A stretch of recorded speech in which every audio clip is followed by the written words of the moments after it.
Imaginen por un momento que un músico graba una canción en un estudio de estos de varios millones de dólares. Las paredes están insonorizadas, los micrófonos son de la más alta tecnología, la temperatura es perfecta. La canción suena impecable.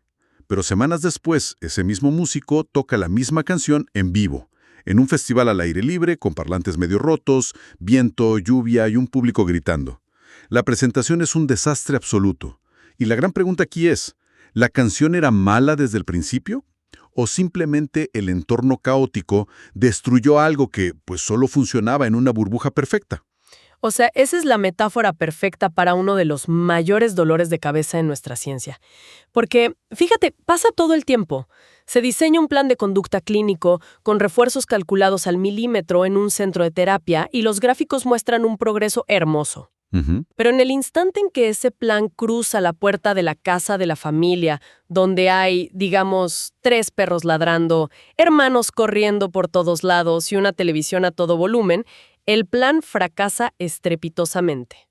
Claro.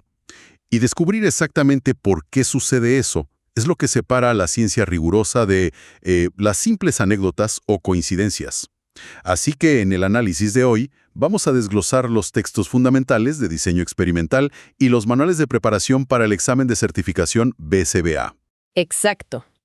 Específicamente, nos vamos a centrar en el ítem D.2 de la lista de tareas de la sexta edición.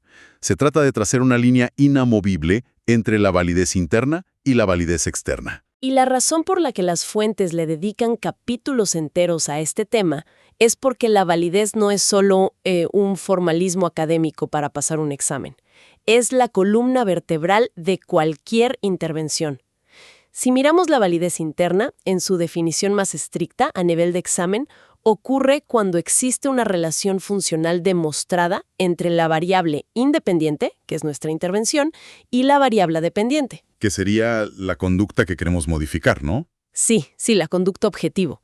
Significa que sabemos sin la menor sombra de duda que fue nuestra intervención la que causó el cambio, y no un factor aleatorio del universo. Es el equivalente a tu estudio de grabación insonorizado. Ya, pero, a ver, en la práctica clínica diaria no operamos en estudios insonorizados. Trabajamos en el barro del mundo real. Totalmente. Si aplicamos esto en un escenario concreto de los textos, digamos, un estudiante de primaria, llamémoslo Benji. Benji tiene un problema de rendimiento. Nunca entrega su tarea de matemáticas al llegar al salón. La variable dependiente es la entrega de tareas. Y la intervención, o sea, la variable independiente, es darle 5 minutos de tiempo libre en la computadora si entrega la tarea apenas llega. Es un escenario clásico, la verdad. Y para establecer esa validez interna aquí, primero necesitamos una línea base. Medimos lo que sucede antes de intervenir. Digamos que los datos muestran que Benji entrega la tarea 0 o una vez por semana. Luego, aplicamos la variable independiente, los 5 minutos de computadora. Y de repente, la tasa salta a 5 tareas por semana. Y ahí es donde mi escepticismo natural se enciende. Porque si yo reviso esos datos, mi primer instinto no es aplaudir la intervención.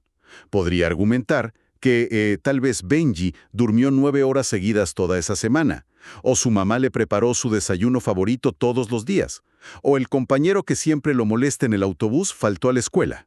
Claro, hay 1000 factores. Exacto. ¿Cómo se puede afirmar científicamente que el premio de la computadora fue el motor del cambio y no el buen clima o una buena noche de sueño? Y ese nivel de escepticismo es exactamente lo que exige el diseño experimental. El cerebro humano está programado para ver causalidad donde solo hay correlación. Si cantas y empieza a llover, pues crees que tu canto atrajo la lluvia. Sí, la danza de la lluvia. Exacto. Entonces, para destruir esa ilusión, usamos el diseño de reversión, el diseño AB-AB. No basta con ver que la conducta mejora una vez. El analista hace algo que parece contraintuitivo, que es retirar la intervención que está funcionando. Volvemos a las condiciones de la línea base. Es como apagar el interruptor de la luz para comprobar si fue tu dedo el que encendió el bombillo. Esa es la idea. Retiras la computadora y si las tareas vuelven a caer a 1 por semana y luego al reinstaurar el premio vuelven a subir a 5, el argumento del buen clima se desmorona por completo. Estás demostrando predicción, verificación y replicación dentro del mismo sujeto. Ya veo. Y esto es vital, porque cuando los técnicos están facturando bajo el código de facturación 97153 implementando este plan, necesitamos saber que los datos que recogen son producto de la intervención, no del azar. El diseño ABAB actúa como un filtro que aísla a la variable independiente. Has bloqueado el ruido del mundo y logrado la validez interna. Sin embargo, analizando los manuales de preparación, me doy cuenta de que este filtro no es infalible. Hay una sección completa dedicada a lo que llaman amenazas a la validez interna. Es un verdadero campo minado de variables de confusión que pueden colarse en los datos y hacernos creer que tenemos control cuando en realidad, pues no lo tenemos. Así es, son 7 grandes amenazas que todo estudiante debe memorizar. Y oye, leyendo la literatura, veo que la mitad de estas amenazas tienen que ver con cambios incontrolables en la vida del propio cliente y la otra mitad son errores catastróficos que cometemos nosotros al medir. Oye, esa es una excelente forma de categorizarlas, fíjate.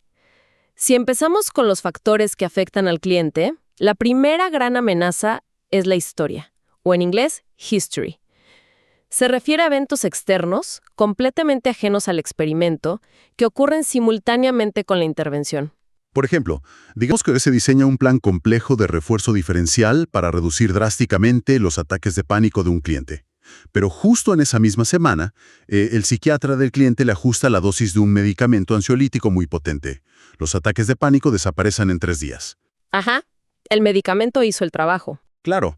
Y si el analista no investiga el contexto, pondrá esa victoria en su gráfico y publicará que su plan de conducta hizo magia, cuando en realidad fue pura farmacología. Y ese es un error fatal de validez interna. Le atribuiste el efecto a la variable equivocada. Ahora, muy de la mano con la historia está la segunda amenaza, que es la maduración. Mientras que la historia trata de eventos externos, la maduración es el reloj biológico y cognitivo interno del individuo, o sea, el simple paso del tiempo. Claro, si alguien intenta probar una nueva técnica de terapia del lenguaje en niños de 2 años y el estudio dura, no sé, 18 meses, los datos van a mostrar una mejora masiva en el vocabulario. Pero, ¿fue la técnica innovadora? ¿O fue simplemente el hecho de que un niño pasa de tener 2 años a casi 4 y su desarrollo neurológico natural hace explotar su lenguaje de todos modos? Exactamente. El tiempo en sí mismo actúa como una variable de confusión formidable. Por eso necesitamos grupos de control o líneas base múltiples, para separar lo que es crecimiento natural de lo que es un efecto real del tratamiento. Bueno, eso cubre los cambios del cliente. Pero saltando a la otra categoría, a las formas en que nosotros mismos arruinamos el experimento, pienso mucho en la psicología de la observación. A veces intento llevar un diario financiero y anotar cada centavo que gasto. Eso es difícil. Es una tortura, pero el simple hecho de saber que tendré que escribir «me gasté $20 en un café» hace que no lo compre. Mi comportamiento cambia radicalmente solo porque me estoy midiendo, no porque tenga un mejor plan financiero. Totalmente. Y la literatura define eso como los efectos de la prueba, o reactividad. Es la tercera amenaza. Cuando un participante es expuesto a una evaluación repetida, se familiariza con el formato o simplemente altera su conducta por la pura conciencia de estar bajo el microscopio. Y el problema se agrava con la siguiente amenaza, que es la instrumentación. Ahí el fallo no está en el cliente, sino en nosotros. Exacto. Aquí el fallo está en la regla que usamos para medir. Hay inconsistencias en el sistema de medición o en los observadores. Imagino que esto es muy común en estudios largos. Digamos que empezamos la semana 1 con un cronómetro de alta precisión para medir exactamente los segundos que dura un berrinche. Pero en el mes 3 el cronómetro se pierde y los terapeutas empiezan a estimar el tiempo mirando el reloj de pared. Uy, sí, pasa muchísimo. O peor aún, cambian la definición operativa y solo cuentan cuántas veces ocurre el berrinche, ignorando la duración. El gráfico va a mostrar un pico o una caída enorme, pero la conducta del cliente jamás cambió. Lo que cambió fue la lente a través de la cual la mirábamos. Es un artefacto de medición puro y duro. Estás alterando la realidad al cambiar el instrumento. Y bueno, hablando de alteraciones de la realidad, existe una quinta amenaza que es matemática. Es quizás la más fascinante y la menos intuitiva, que es la regresión estadística. A ver, esta me voló la cabeza al leer los textos. porque explica un sesgo cognitivo enorme. Explica por qué creemos que las cosas funcionan cuando en realidad solo es la gravedad matemática haciendo su trabajo. Es un mecanismo implacable, de verdad. En términos estadísticos, los puntajes o comportamientos que son extremadamente atípicos, ya sean muy altos o muy bajos, tienen una tendencia natural a volver al promedio en la siguiente medición. O sea, si lanzas un dado 100 veces y te sale una racha absurda de 10 seises seguidos, es casi una certeza matemática que los próximos lanzamientos serán números más bajos, simplemente porque volverás a la media. Y llevado a la clínica, esto es una trampa mortal. Las familias rara vez buscan ayuda en un día promedio. Buscan ayuda en el punto de crisis absoluto. Exactamente, cuando ya no pueden más. Llaman al analista el día que el niño rompió 3 ventanas y tuvo 50 comportamientos agresivos. Es el extremo de la campana de Gauss. El analista llega el día siguiente, implementa una intervención rápida y las agresiones bajan a 10. El analista se siente un héroe. Claro. Pero la realidad es que si no hubiera hecho absolutamente nada, las agresiones probablemente habrían bajado a 10 de todos modos, porque 50 era una anomalía insostenible que, pues naturalmente iba a retroceder a su promedio histórico. Y sin un diseño experimental que extienda las líneas base para encontrar una tendencia estable, es imposible saber si venciste el comportamiento o si simplemente fuiste engañado por la regresión a la media. Es brutal. Ahora nos quedan 2 amenazas que tienen que ver principalmente con cómo seleccionamos a las personas. La sexta es el sesgo de selección. Esto ocurre cuando armamos los grupos de manera injusta desde el minuto 1, ¿verdad? Exacto. Si yo quiero probar que mi nuevo método de lectura es el mejor del mundo, pongo a todos los niños de hogares con bibliotecas grandes y padres presentes en mi grupo experimental y a los niños sin acceso a libros en el grupo de control. Al final del año afirmo que mi método triplicó la fluidez lectora. Pero la verdad es que no probé mi método, probé el privilegio previo de mi grupo. Estás comparando manzanas con naranjas y llamándolo ciencia. Es inválido. Y la séptima y última amenaza que destruye muchos estudios a largo plazo es el desgaste diferencial o differential attrition en inglés. Que es básicamente quien sobrevive a tu experimento.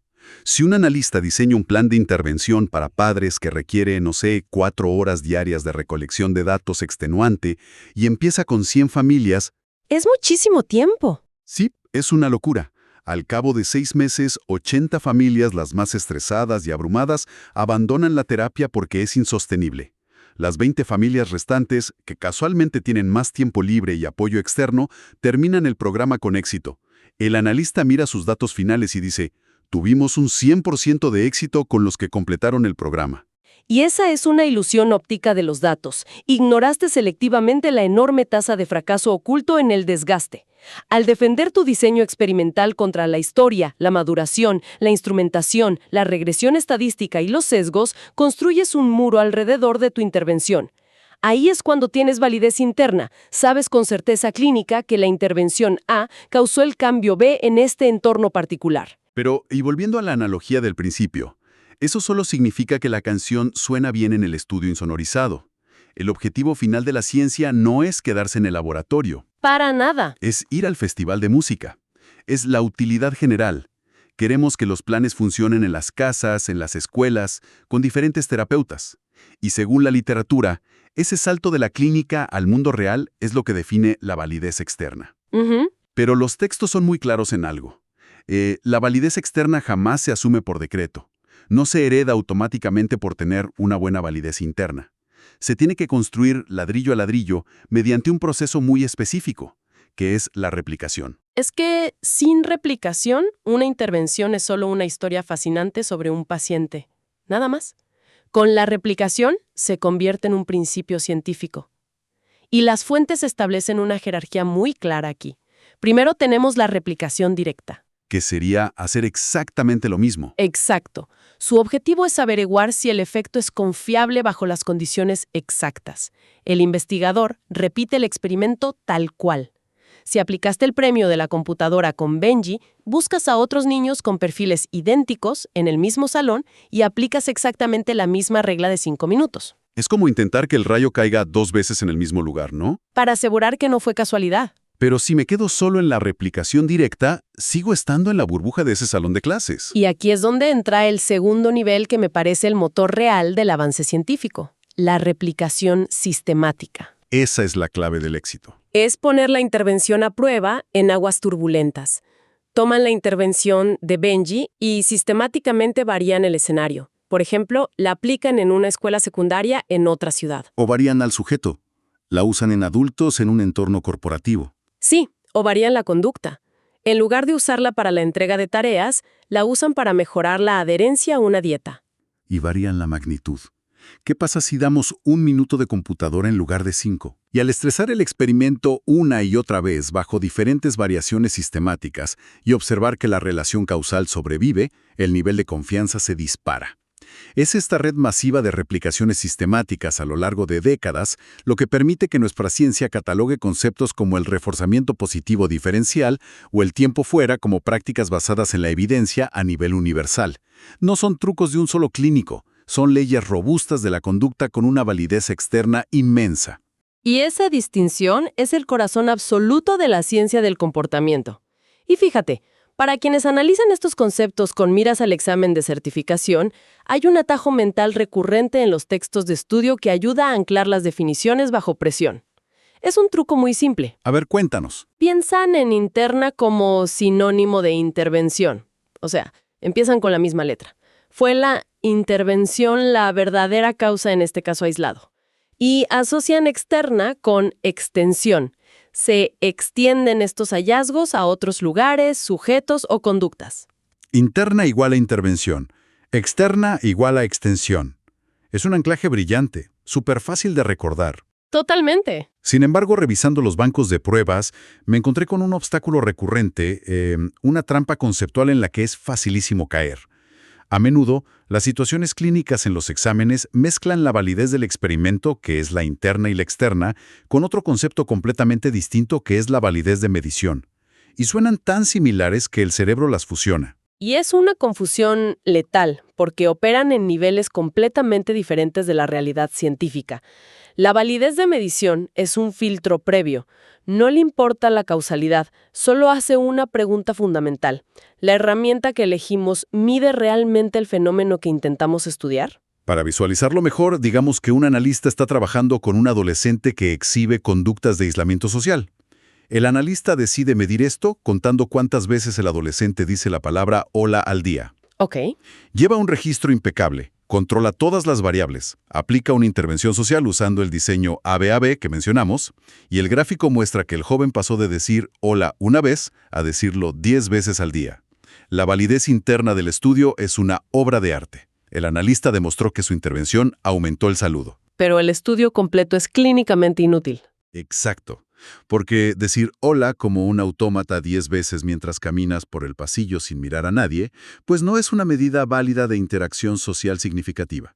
La validez de medición era basura desde el principio. Un gráfico que sube no significa nada si estás midiendo la dimensión equivocada del comportamiento. ¿Podrías haber medido la duración de las conversaciones?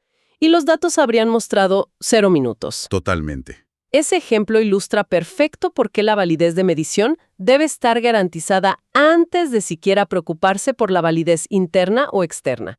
Puedes tener un control experimental perfecto sobre un dato que no refleja la realidad del problema en lo absoluto. La verdadera maestría en nuestra práctica requiere la alineación de las tres: medir la dimensión correcta del comportamiento, aislar la intervención de las amenazas causales y construir la flexibilidad para que funcione más allá del laboratorio. Textos. Existe una tensión constante, un tira y afloja inherente en esta ciencia. Al intentar controlar absolutamente todas las variables extrañas, al silenciar a los hermanos, controlar la dieta, ajustar las luces, eliminar cada pequeña distracción para lograr una validez interna perfecta e innegable, se corre un riesgo inmenso. El riesgo de la artificialidad. Exactamente. El riesgo es que el analista termine construyendo un entorno tan dolorosamente estéril y artificial que prácticamente garantiza que la intervención jamás tendrá validez externa. Si un plan requiere un nivel de control de laboratorio para funcionar, está condenado a fracasar en la ruidosa e impredecible textura de la vida humana real.